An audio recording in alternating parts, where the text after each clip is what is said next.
Näsilinna on Virtual Tampere-palvelun ylivoimaisesti suosituimpia kohteita. Virtual Tampere on JINET Groupin tuottama palvelu, jossa voit seikkailla kiinnostavissa kohteissa kuin olisit itse paikalla. Pian on nähtävissä myös remontoidun Näsilinnan kuvat osoitteessa virtualtampere.com.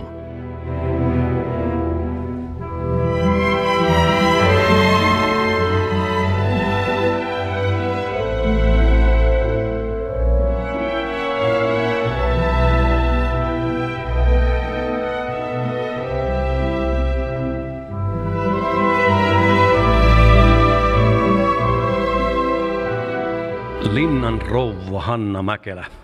Mitäs täällä Näsilinnassa on nyt tehty sitten viimeisten kuukausien aikana?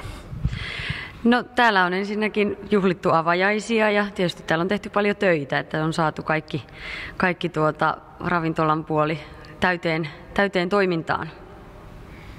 Mitä kaikkea toimintaa täällä Näsilinnassa on tällä hetkellä?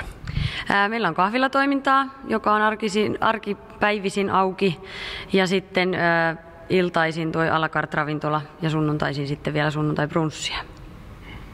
No miten tämä remontti? Tämä on tehty niin kuin suurella pieteetillä ilmeisestikin, niin minkälainen projekti se oli? No tietysti enemmän siitä tietää toi Tampereen kaupunki- ja Vapriikki-museokeskus, mutta iso projekti se on ollut, koska tämän sisustusarkkitehdin kanssa olen päässyt tietysti keskustelemaan ja hän on kertonut, että iso projekti se on ollut ja upeahan linna nyt on. No miten sitten teillä on myöskin yksityistilaisuuksia täällä? Miten Näsilinnaan pääsee, jos haluaa pitää täällä vaikka juhlat?